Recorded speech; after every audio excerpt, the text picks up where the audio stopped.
Namo tassa bhagavato arahato samma sambuddhassa. Namo tassa bhagavato arahato samma sambuddhassa. Namo tassa bhagavato arahato samma sambuddhassa. Buddhaṃ Dhammaṃ Sanghaṃ Namasami.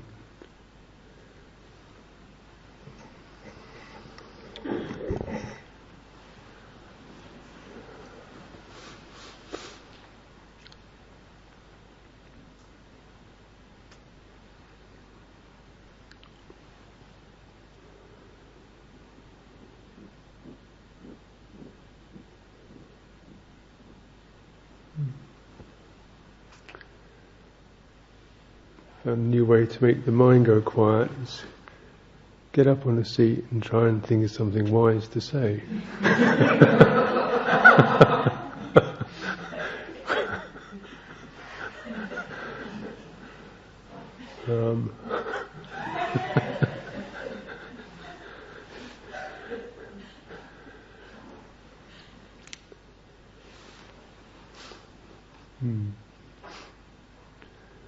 I was noticing in the chanting this evening, we have this refrain, we've been doing it for many, many years. There's asking forgiveness, the Buddha, the Dhamma, the Sangha, saying whatever actions by body, speech or mind have been careless or heedless, may try, accept, may these be accepted. I can in future practice with restraint regarding the Buddha, the Dhamma and the Sangha. A kind of action of acknowledging the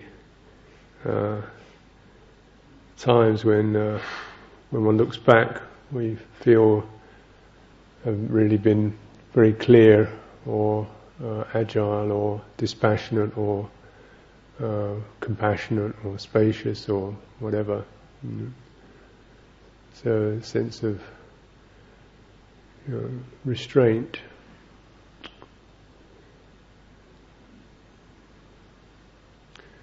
Check the reactions when we get reactive and act or think or speak in reactive ways.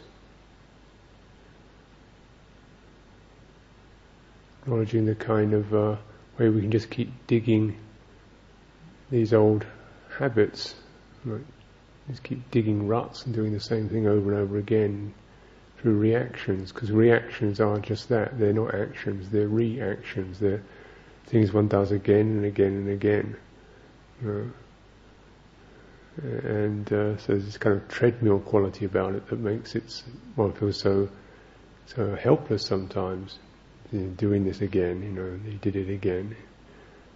That's reaction. In a way we are trying to cultivate right action, skillful karma, rather than reaction, which is just bringing up or acting in the same ways, where we get compulsive or squeezed or fiery or depressed or whatever it is. You find yourself going down these same channels again, these same tracks again. And in that, then we can feel very much, this is me, this is the kind of bedrock of what I am. So that's quite a depressing kind of view. And so it's when we recognise this in terms of practice, say this is something that's our common problem.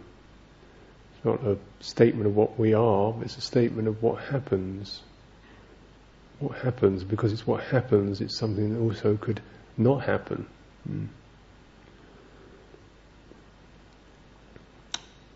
So the first sense, this is what restraint is about, is checking something from happening. This doesn't always go down big, restraint is not a great fashionable concept. I don't think it ever was. Because I think we mix it up with is constraint. Constraint is something that we live with a lot of the time. Our lives are very constrained in these highly complex societies. There's not a lot of space. There's not a lot of time, not a lot of spare time. There's always kind of got to get the next thing, busy. Not a lot of physical space, not a lot of tolerance. We often have to act in ways that are quite specialised, and success and failure. So there's quite a lot of pressure gets built up in modern life or in urban life, or so we live under these constraints. You feel quite tense and tight, trying to get it right all the time. So then we think restraint seems to just kind of tighten up a bit more. Doesn't sound such a good idea. Because most we're looking for something like release. Relax, release. This is much more attractive to my way. Relax, release, enjoy, rather than restrain.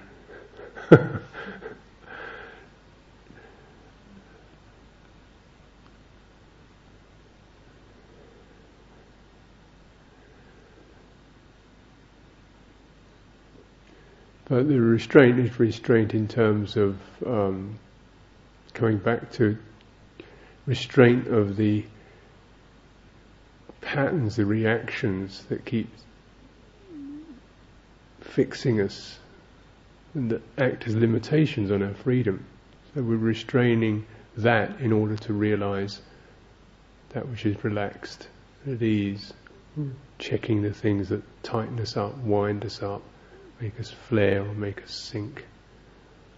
So the restraint then is something that actually helps to check the things that constrain us.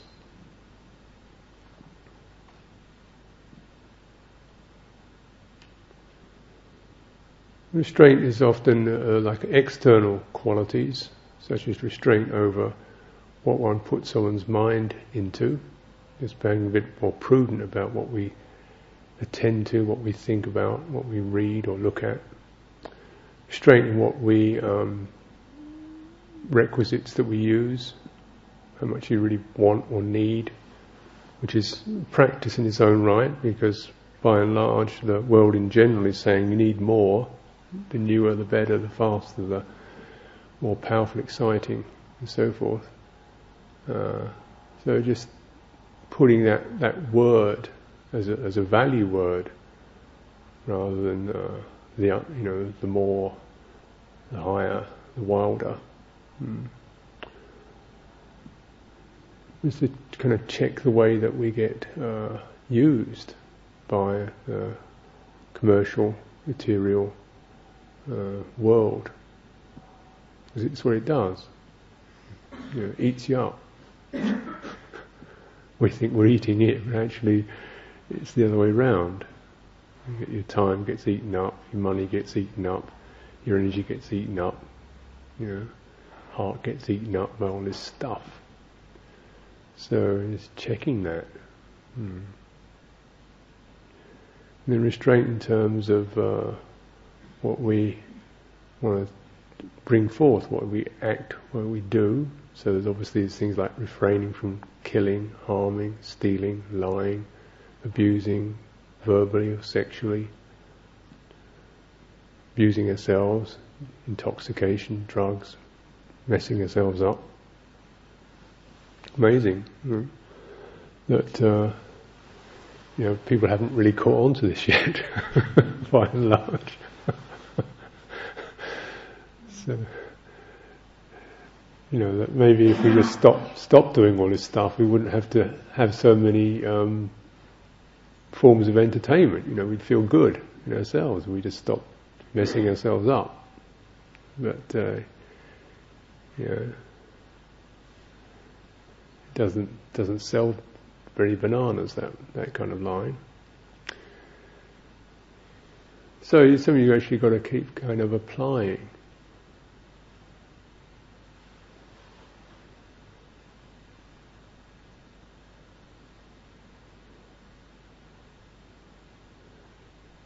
Because our minds always can think of the better, the more advanced, the better. I think, well, what about what we are, what we got already? What's wrong with that? Is it real? Is it? And will anything, will the new thing actually be better, or just newer, different?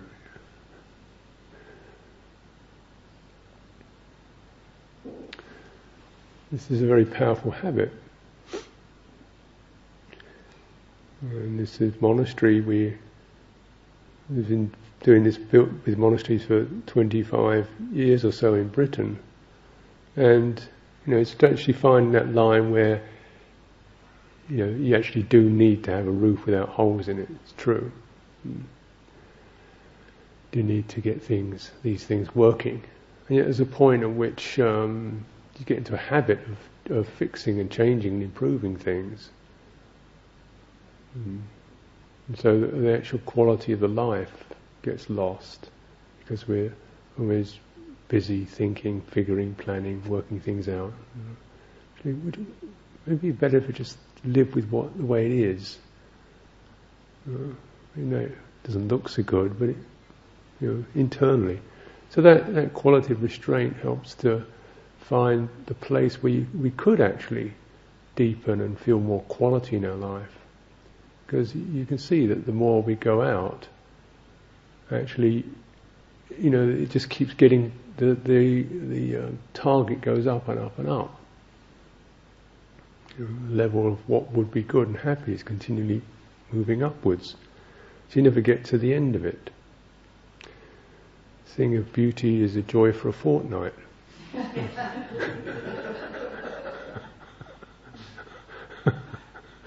On a good, if you're really, sometimes less than that actually, joy for an hour.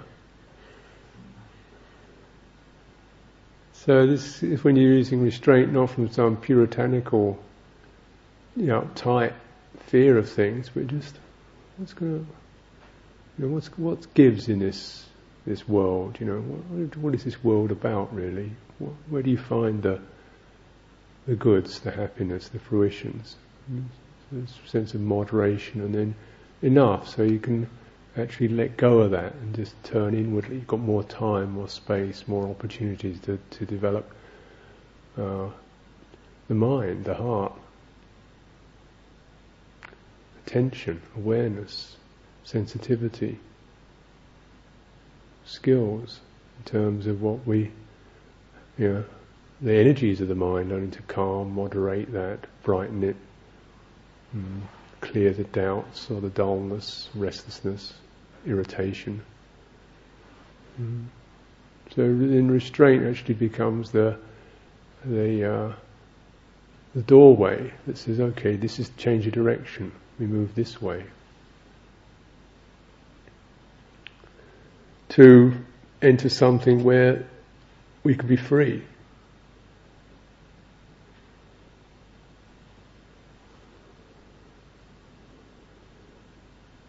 Is something that certainly I notice in my own life over many years is as a monk, coming up 30 years. I didn't come into this from some religious idea. I didn't have a religious upbringing and didn't have any religious beliefs, but I knew what suffering, stress, confusion, wanting is about. You feel that. And so, like most people, when you're youth, you move out and you start to explore lots of things. And what's the world about? What's it got? What's on offer here? What's tasty? What's exciting? What's interesting? What's new? And after about 5 or 6 years of that, okay.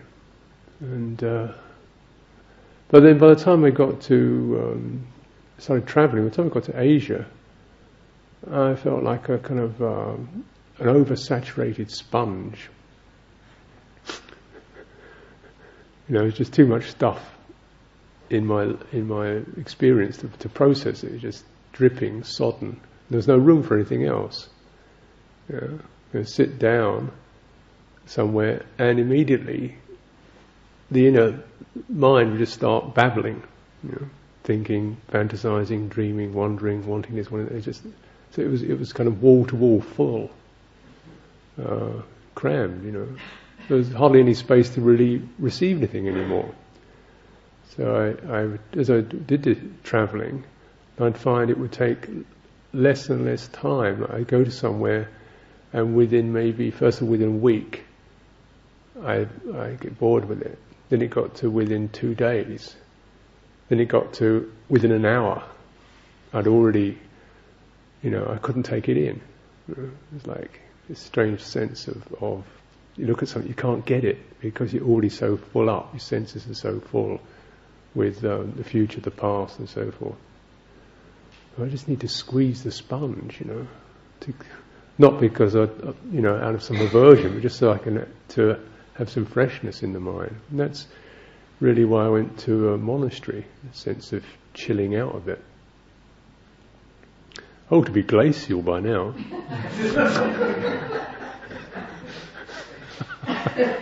Which doesn't quite work like that. Yeah, I didn't go into deep freeze.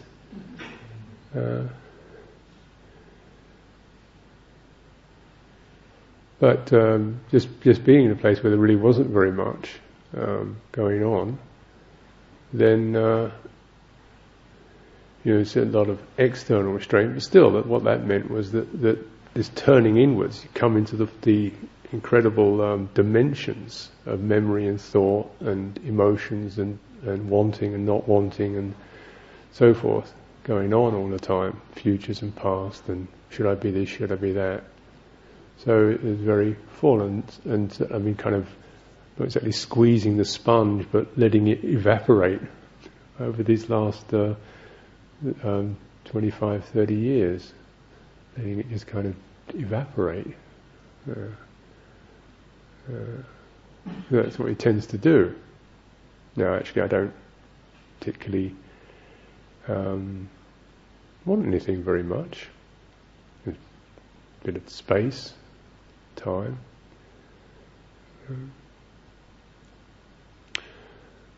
But then with that, one notices certain kind of more fundamental hankerings. Like I'd like to be peaceful forever, for the rest of my life. I'd like things not to happen. I'd like things to be stable, steady, not be bothered, not get wound up, not have to think, not have to do anything. I'd like to just,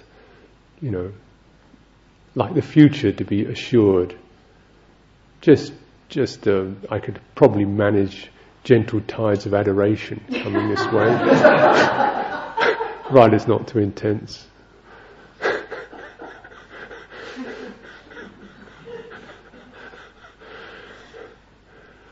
I don't have to do anything back. I'm getting a bit better at that.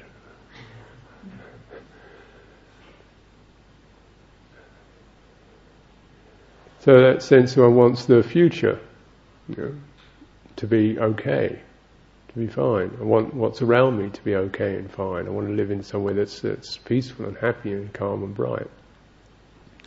And that's actually the next level of restraint, because the mind sets up expectations and ideals and assumptions and scenarios of the way it should be.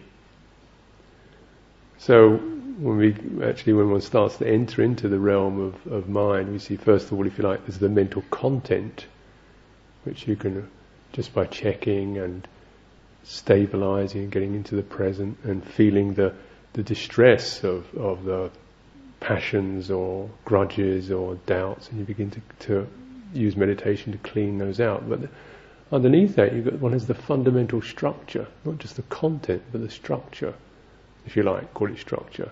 It means fundamental, psychological structure, which means future, what's around me. I want me to be good.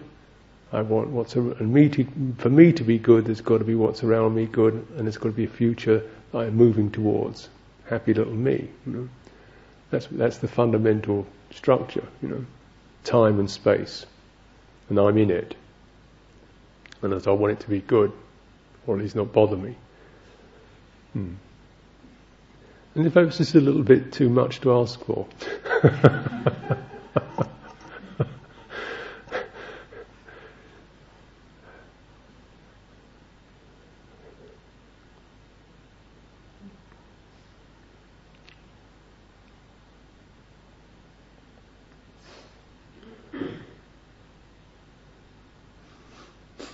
Because I noticed this, and certainly in my own mind, and trying to make things right, make things work, make things good, make things okay. And I see it in others around me. It's a good intention in many ways. One doesn't want to make things bad anyway. But just checking the compulsion of that, actually, how much do I want to effort? It's almost like any other form of acquisition, building, clothes. How much effort do I want to put into making it really good?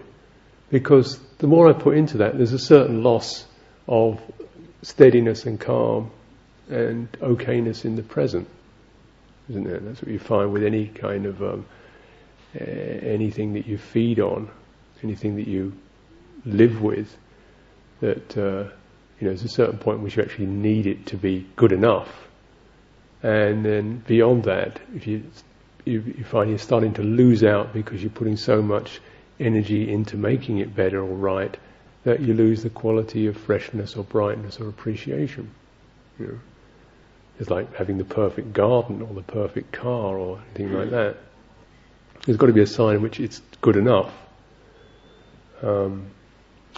And so similarly with the future, present, the future, what's around is sort of good enough. Is the restraint.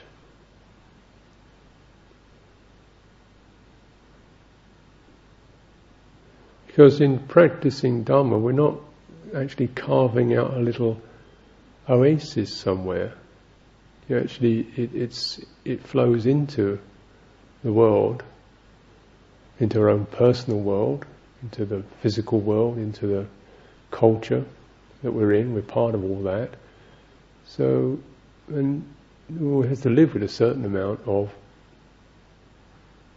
things not being the way one wants them to be. Feel comfortable with.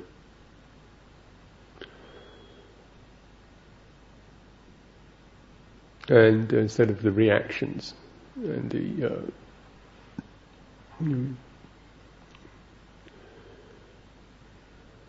panic, the blaming, the guilt, the regret. So this is kind of key point in the Buddha's teaching, actually recognizing the unsatisfactoriness of what manifests, even in the mind, is supposed to be a kind of a blessing. So it doesn't actually get ultimately good.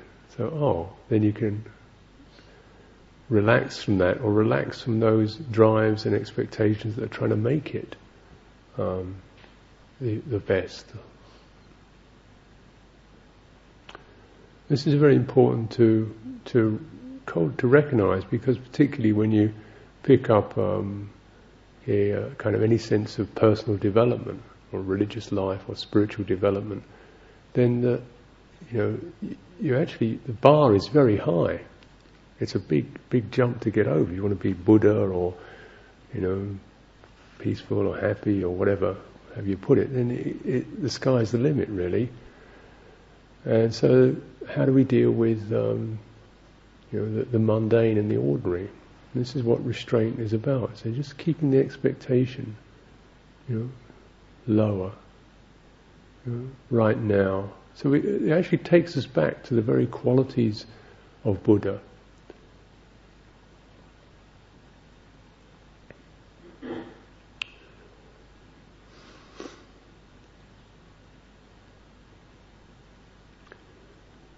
So we like to think of Buddha as the, something that's supreme and like this beautiful Buddha image. But the quality of Buddha is just has no other quality but being awake to the way things are. It's very much but that means that the restraint of that is that we normally see things not actually as they are, but how they impress us, or how they should be, or what they remind us of. So, the specific quality of life is something the Buddhas know. Most of us know what things remind us of, what we fear things might be, what we hope things would be, what we assume other people think, the flavours and colours and innuendos and are happening.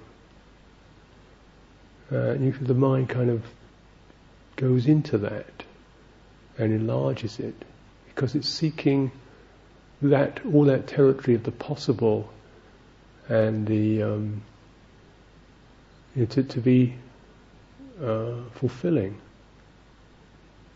Specific things only last, are just very momentary, and the mind feeds upon the resonances that it picks up from things, the memories, the impressions, the promises of pleasure, fulfillment, security.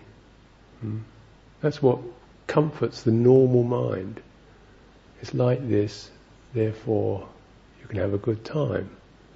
It's like this, therefore things are going to be okay. It's like this. It's like something. Something reminds us of. Somebody says something, and that's the way they're always like that. So it can also be that a lot of our pain comes from what things remind us of, not just the promises, but the pain. Someone says something, we hear,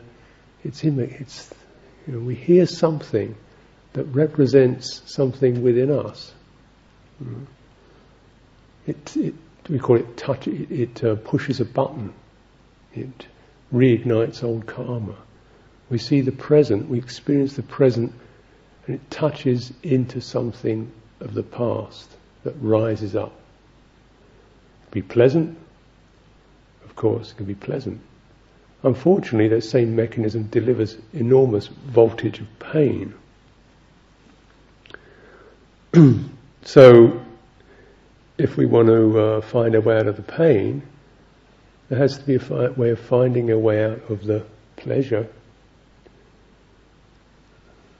which doesn't sound like a winning ticket. Find your way out of pleasure. But there's another kind of pleasure, which is the pleasure of lightness, just the momentary, of non-attachment, which is what restraint is about. And this is what Buddhas have perfected.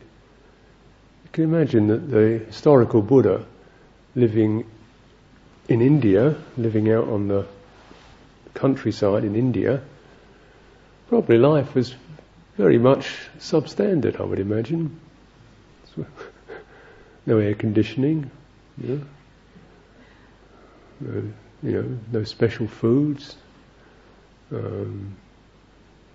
minimal, just walking around, no cars, no transport, heat, flies, disease, whatever food poor people could give in India, which is not great news. Rag, robes, and often people being quite nasty to him, not living with waves of adoration continually breaking over him, probably maybe less than I get.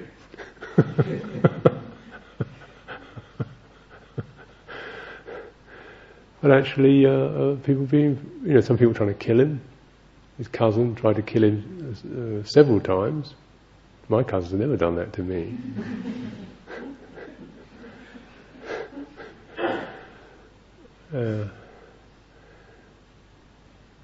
So, and yet the Buddha's living happily.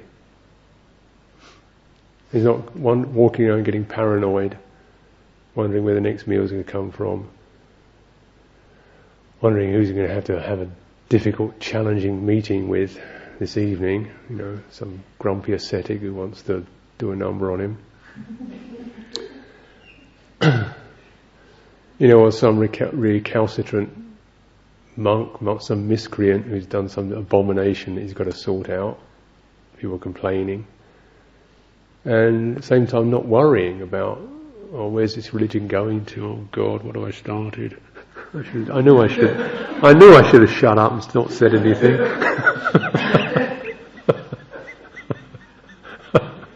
I was doing all right on my own. And I started this teaching thing, and now I've got this responsibility. Oh goodness! No, you just seem to be able to live happily in that, and that's quite an inspiration, really, because you said the Buddha was taking on enormous responsibility in very little comfort, but through the quality of just coming into the specific moment and not hanging on.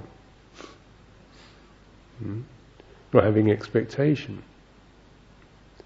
not trying to make things work for the future, not even trying to have a great mission. He just said you walk around, and if somebody asks you, you can say what you know. He wasn't going around. In fact, you're not supposed to go around just teaching people.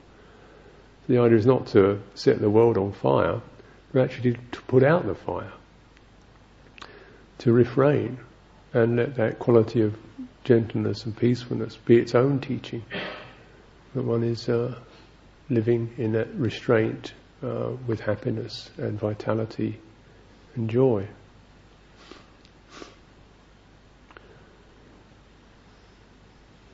So one of the things to recollect perhaps every day, rather than what should I do today, is what could I stop doing today? Maybe not physically. What can I stop doing in my mind or my attitudes? What can I stop worrying?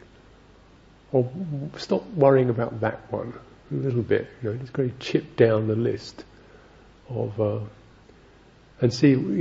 Because you begin to not just the particular content, but it's starting to challenge the attitudes that you have to have it all together, all sorted, all fixed. So life becomes a huge project.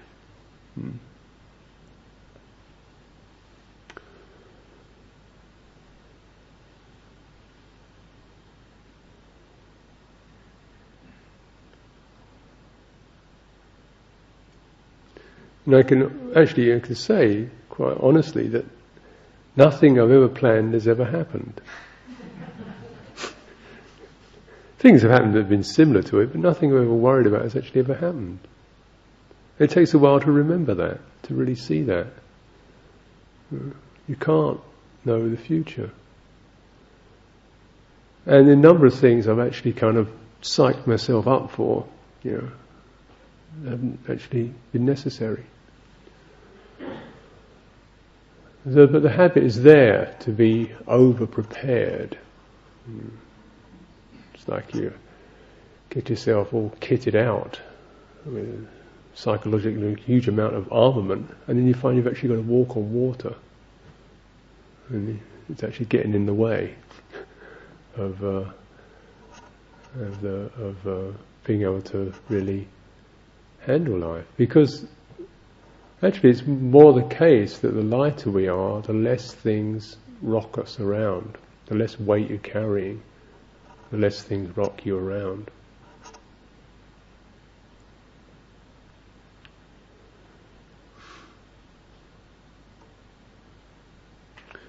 And to practice the way of Buddha is to practice Dhamma, which means you're actually bringing that particular view, or that particular point, that particular way of being into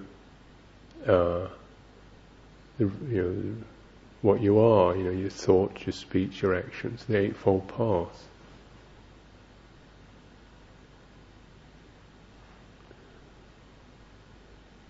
One of the most telling or convincing presentations is meditation itself. And most of us, even though we keep trying to get out of this habit, find that, the big struggle in meditation is over meditating. That is, we try to learn too much, bring too much in, do too much, make it work, control it, get quick results, be good at it. And that tension and willfulness and striving and struggling and doubt and coming from kind of basic lack of confidence, lack of trust, is the kind of bedrock of all the troubles we experience in meditation. So it becomes really ironic when people stagger out of a meditation all think, oh, now I can take a break, what was the meditation about then? I can stop meditating and be more peaceful. Yeah, well, that says something, doesn't it? Admittedly, often when we're meditating, we're actually coming into the place where we're complicated. But then we don't actually need to be more complicated. The idea is to just simple, what mindfulness is, just moment at a time, specifically noticing, not creating a lot, specifically is noticing, feeling in the body, without the reactions, without the assumptions, without the storyline, thoughts in the mind, emotions in the heart, without the additions to it, the complexities, the self-descriptions, the descriptions of others. Well, this is what aversion is, or doubt. It's like this. And experiencing it. So you really get more fully aware of a specific experience and drop the interpretations. That is a skill. That's the skill of mindfulness, which we develop in meditation. So what occurs in that, where there isn't that proliferation, there's a quality of space, openness, emptiness. And you begin to sense that. Even though this is not so good, the specific moment is, could be better, isn't very good, is mediocre. The less I try to make it another way, the more there's the ability to feel, sense, space, awareness itself.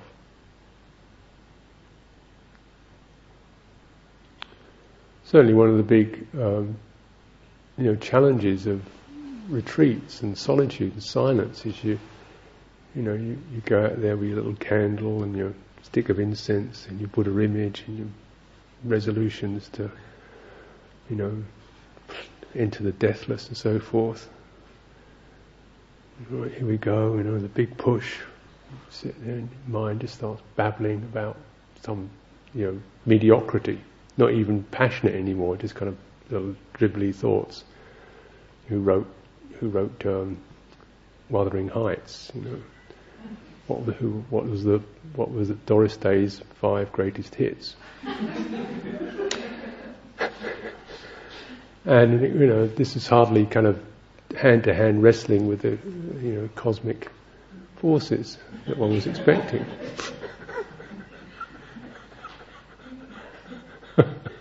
So sometimes even one's defilements let one down.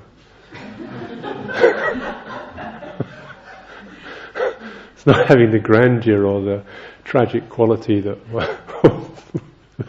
will make it practice seem more significant. But often life is like that. It's dealing with these. That's the specific quality of this. Because it's not in that it doesn't have to be that bad either, or that good. It's the ability to let it alone. That's a very profound training. That's restraint. Just letting it alone. Letting it do it, be itself. Now, first, when you think that through, you probably think, that means it will just kind of everything will go and run wild and be complete But actually, if you really develop and enhance letting it alone, you remove the tendencies that keep things going, and the mind empties out. And it's a subtle and a very astute practice, because it's, in the not leaving alone that I exist. That's where I get built up in my plots and my profile and my life story and my, good, bad, whatever. The restraint is, in meditation, is the development of leaving things alone.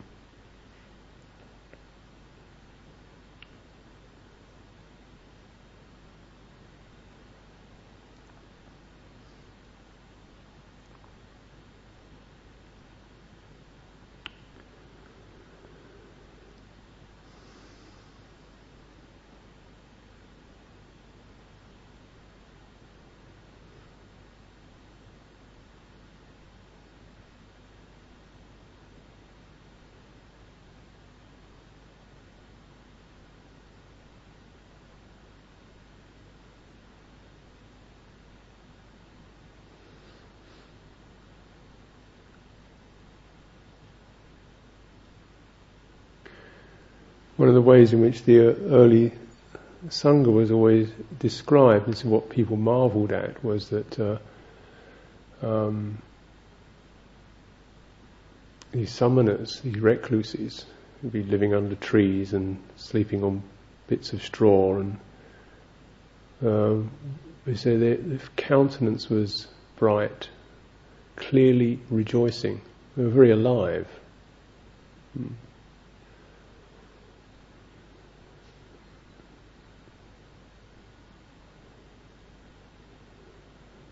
And feeding on nothing. I mean, obviously they were eating food, but actually the senses were not feeding on anything. And so you think, people couldn't get this, like how come, you're not delighting in anything that's seen or heard or touched or tasted or thought. You're not delighting in any of these things, and yet you're delighting. This is what was kind of attractive to people, because you begin to see that if you delight in things that are seen, touched, tasted, felt, because those things change, you've got to have another one. That's how it begins, isn't it? That's how it happens. But then you say, okay, you don't delight in these, so that means you're miserable. No. They're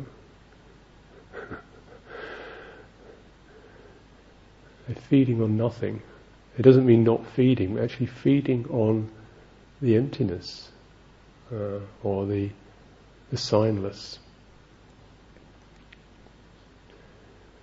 Things, when our appetites are quelled, when our expectations drop, when our assumptions and interpretations take rest, everything speaks. Finally, instead of me trying to get it, everything speaks. And that's the delight, the silence speaks. Awareness speaks, it doesn't say anything. You feel the quality of presence as tremendously satisfying. And the degree to which any of us realise this in our moments of our practice, when something finally relaxes, lets go, is of course enormously nourishing. But also just to remember, this is the image of Sangha. This is, if you like, the icon of Sangha, is the delight, the fulfillment through not feeding. This is a kind of possibility. This is what it means to an arahant, to the enlightened one. On nothing that's seen, heard, touched, tasted, imagined, conceived, planned, projected, prepared for, dreaded, remembered, interpreted, because the mind is the greediest of the lot. Yeah. And this is, to my mind, this is just a wonderful possibility. Every day when we go for the alms round in the house, there's a little sign. One of our supporters did this beautiful needlework of a few lines of scripture, and it says, "Free from possessiveness, one holds nothing and rejects nothing." And I always have to stand there every day, these few moments till the rest of the Sangha come in, before I go for the alms round. It's a really nice daily seeing the teacher. Every day I see the teacher sits there, and this is what he says every day. And every day I think, oh yeah, that's it. And I get in the kitchen, oh yeah, some of that. I'm rejecting nothing. Okay, tomorrow. Yeah.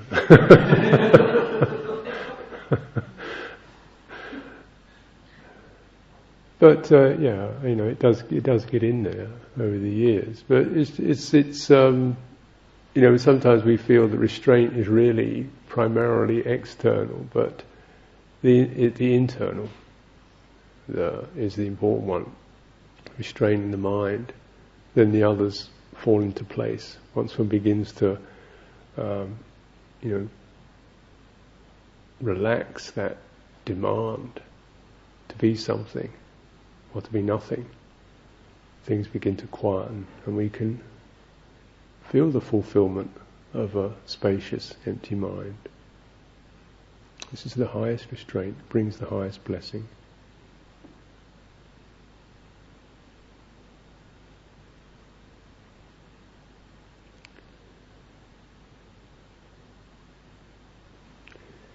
Anyone?